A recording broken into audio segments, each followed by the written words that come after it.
Excellences, Monsieur le Premier ministre, chef du gouvernement, Honorable Madame la vice-présidente de l'Assemblée nationale, Mesdames et Messieurs les présidents des grandes institutions de la République, Messieurs les anciens premiers ministres, Mesdames et Messieurs les membres du gouvernement, Mesdames et Messieurs les députés,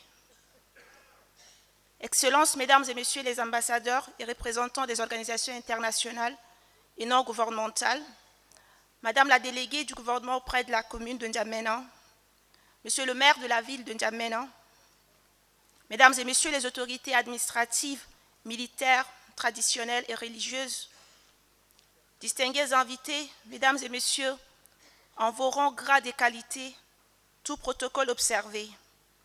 Mes chères sœurs, après avoir amené le Tchad entier dans notre univers, l'univers de l'intelligence, des compétences, de la beauté et de la diversité, durant 7 jours, nous voici aujourd'hui réunis à l'occasion de la Journée internationale des droits de femmes.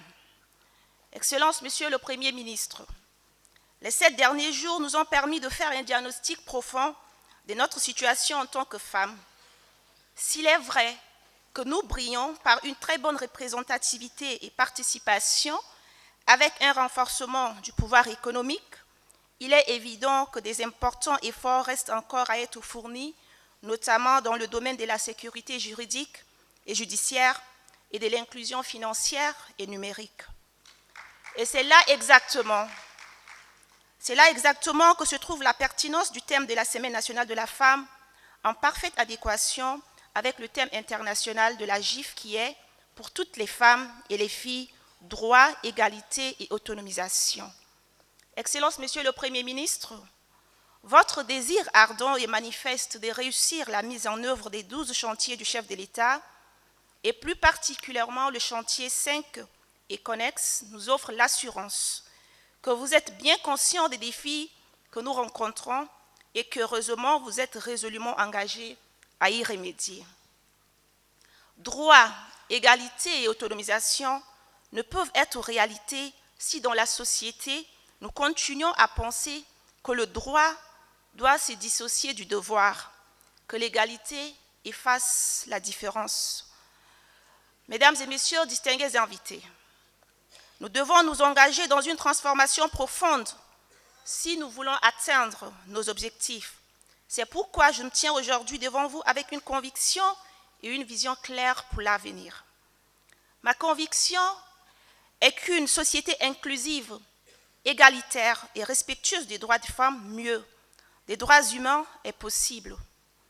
Ma vision, découlée de celle du chef de l'État, son Excellence Mahamat Idriss Déby Itno, est celle d'un Tchad où la femme joue pleinement son rôle d'actionnaire stratégique dans la construction de notre nouvelle société. Ma première observation, Monsieur le Premier ministre, est que les femmes tchadiennes regardent l'avenir avec espoir et détermination.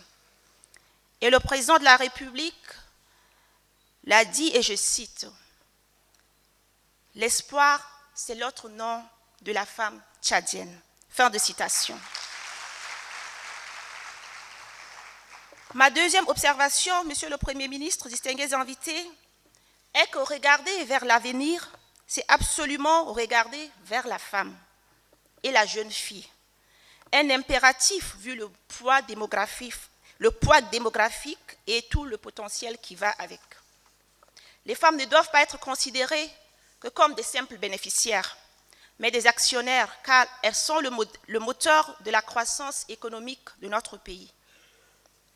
La troisième observation que je voudrais faire, Monsieur le Premier ministre, est que la réponse aux défis que rencontrent les femmes doit être multisectorielle. Nous le savons tous, le développement, la sécurité, la justice, la transition climatique, l'éducation ou encore l'inclusion financière et numérique sont des sujets d'une grande transversalité, ce qui me conduit à ma dernière observation. Il n'y aura pas de développement durable dans un monde sans un monde modèle, sans un nouveau modèle de vie sociale, des gouvernances plus équitables et respectueuses des droits humains et surtout réinventer notre modèle de partenariat malgré les efforts. Nous constatons l'aide internationale reste trop souvent déconnectée des besoins et des capacités d'agir de nos populations qui en bénéficient, notamment les femmes. Certains partenaires, nous pensons, doivent arrêter les petites actions de visibilité et investir véritablement pour les femmes, car c'est aussi cela les ODD. Le fort impact de l'accru des réfugiés au Tchad touche et déséquilibre le quotidien de la femme.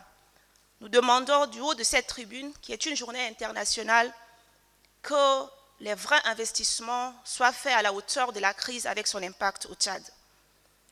Excellences, Monsieur le Premier ministre, Mesdames et Messieurs distingués invités, les femmes tchadiennes sont prêtes à jouer le rôle central que vous leur avez confié, mais elles aspirent davantage à être respectées, écoutées et soutenues dans leurs efforts. C'est pourquoi, Excellence, Monsieur le Premier ministre, permettez que du haut de cette tribune, je puisse joindre ma voix à celle des autres pour plaider pour la création des Fonds nationaux de la finance inclusive.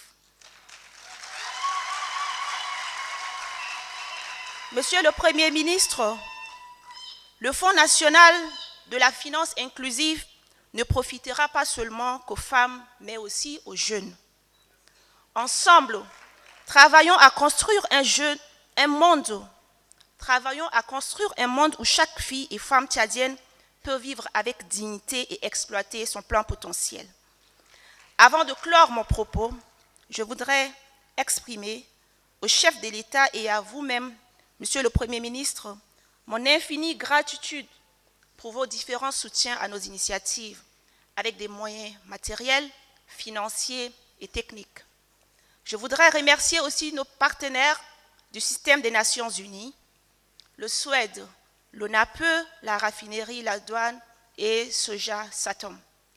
Je remercie aussi les différents panélistes pour leurs précieuses contributions intellectuelles, sans oublier les médias, la sécurité, le protocole, les membres du comité d'organisation, les ministères sectoriels, les grandes institutions de la République, les organisations des femmes elles-mêmes, mais aussi des hommes qui nous soutiennent dans l'ombre, nos frères, nos époux et amis, et tous ceux qui, peut-être j'ai oublié de citer, trouver ici l'expression de notre sincère gratitude.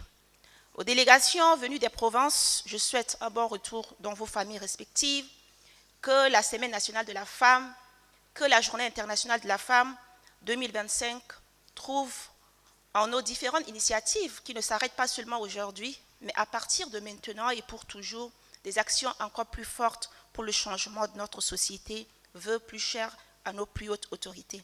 Monsieur le Premier ministre, je m'en voudrais déterminer, sans faire un plaidoyer, vraiment pour nos sœurs des forces de défense et de sécurité, qui sont au même titre que les hommes, très présentes et qui demandent une attention très particulière pour avancer dans le métier qui est la sécurité et qui en plus est le premier chantier de votre projet de société. Monsieur le Premier ministre, je vous remercie infiniment. Mesdames et messieurs, bonne et heureuse fête de la femme. Monsieur le Premier ministre, durant la semaine, avec votre autorisation, il y a eu une petite compétition et la femme ne peut qu'offrir ce qu'elle a. Une petite compétition qui a permis d'identifier 5 jeunes avec des talents et après compétition qui doivent recevoir leur prix par vos soins. Madame la modératrice étant la présidente du jury, se donnera le plaisir de les appeler pour que vous puissiez les honorer. Je vous remercie.